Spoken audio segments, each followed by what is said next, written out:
चिदाकाश लीला ललित चिन्मय प्रेम प्रकाश श्री हर्षण हिया लीला विमला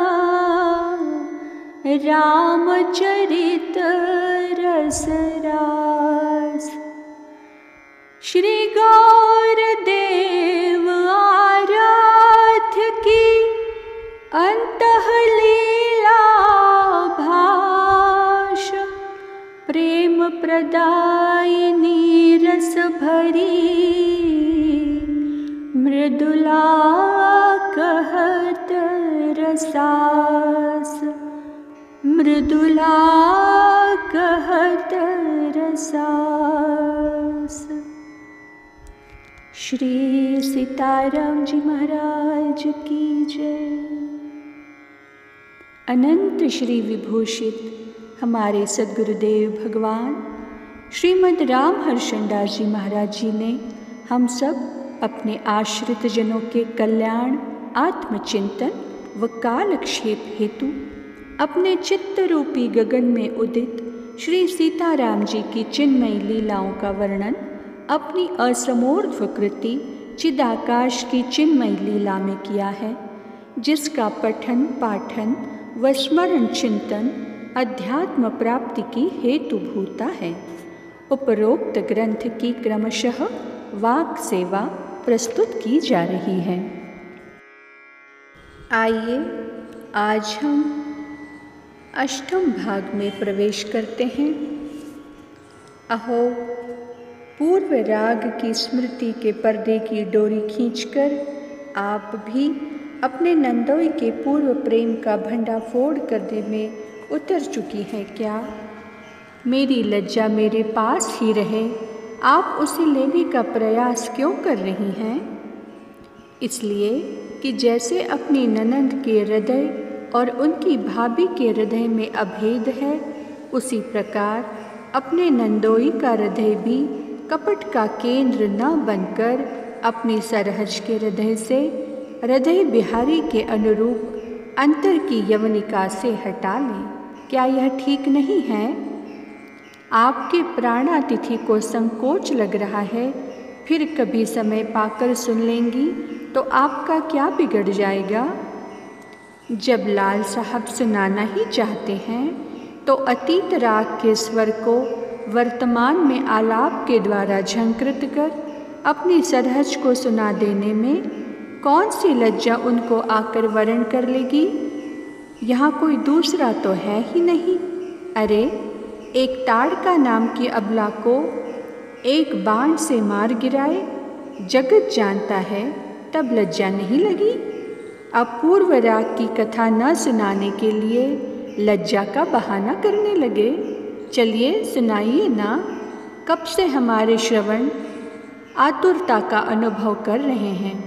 कथा सुनाने की दक्षिणा भी अप्राप्त न रहेगी। ऊपर से हम भी कथाहारी को कुछ कथा सुनाएंगे जो उन्हें अच्छी ही नहीं, बहुत अच्छी लगेगी। आपकी बात टाली भी नहीं जा सकती, अतः श्रवण करें। अनेक मुखों से अपने प्रति आपकी ननद श्री का किया हुआ पूर्व राग श्रवण करके अपना मन भी अपने प्रति संबंधी का हो गया था। इसमें संदेह नहीं कि अपने मन ने प्रथम कुभाव से किसी नारी का स्मरण करना जाना ही नहीं था, और न अब एक के अतिरिक्त दूसरी को स्मरण करना अमन का काम नहीं है। उसी समय विधि के विधान से खोई हुई अपनी निधि के समान अपने में अनुरक्त एवं अनन्याजनक दुलारी का अनन्य होकर राम का मन भी सीता की समीपता से अन्यत्र जाने का अवकाश ही नहीं पाता था। अतः एक दिन अपने भवन के शयन कक्ष में पड़े हुए सोने के पलंग में पड़ गया। अनुचर अनुचरियां भी सेवा से अवकाश पाकर अपने अपने शयनागार में चली गईं। बाहर कुछ पहरेदार पहरा दे रहे थे। शयन करने का प्रयत्न करने पर भी निद्रा देवी ने मुझे वरण नहीं किया, अतः उठकर बैठ गया और ध्यानस्थ चिदाकाश में उदित मिथिला के दर्शनीय दृश्यों का दर्शन करने लगा। रंगभूमि की भव्यता चमत्कृत करने वाली बड़ी दिव्य थी। धनुष देखने की लालसा लेकर ज्यों ही उसके पास गया, क्यों ही वह मुझे आकर्षित सा करने लगा अपनी ओर। मैंने पूजा दृष्टि से प्रणाम कर अपने एक हाथ से उसका स्पर्श किया। बस छूते ही 2 खंडों में सबके नेत्र का विषय बना। अवनी और आकाश पंच शब्द से शब्दायमान हो गया। पुष्पमाल, इत्र, अर्गजा, रंग गुलाल की वर्षा होने लगी आपके नंदोई के ऊपर। सब समाज के हृदय का स्नेह भाजन बन गया मैं।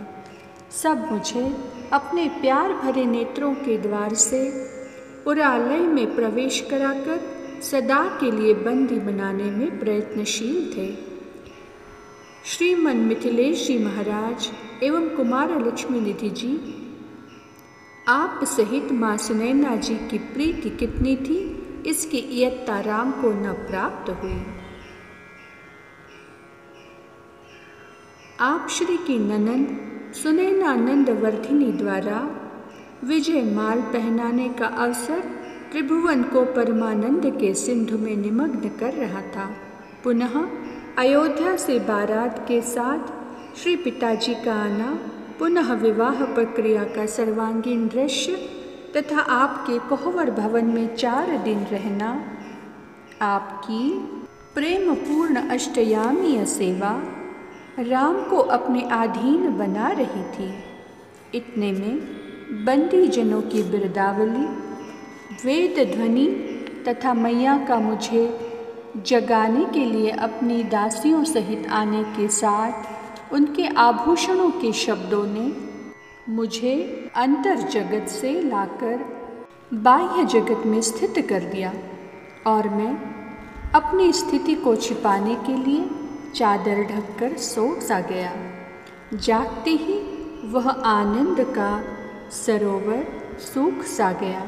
स्वप्न की भांति मिथ्या की प्रतीति कराने लगा, किंतु हृदय से आवाज आती थी कि यह दृश्य सर्वथा सत्य होकर रहेगा।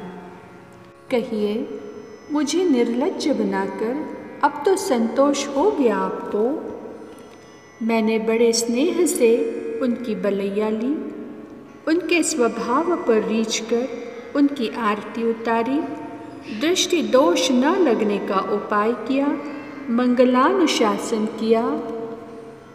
इस प्रकार श्री सीताकांत जी ने पूर्व राग के संदर्भ में चिदाकाश उदित उपर्युक्त दृश्य के दर्शन की कथा संक्षेप से आपकी दासी को सुनाई थी।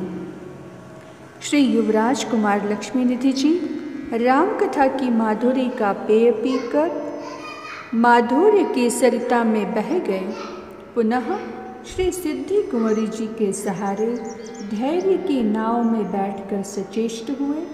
तत्पश्चात पुनः राम की रसीली गाथा सुनने के लोभ को संवरण न करके वक्ता की ओर अतृप्त नेत्रों से देखने लगे। आज की चर्चा को वाणी यहीं विराम देती है। श्री सिद्धि सदन विहारी विहारणी जू सरकार की जय। श्री लाडली लाल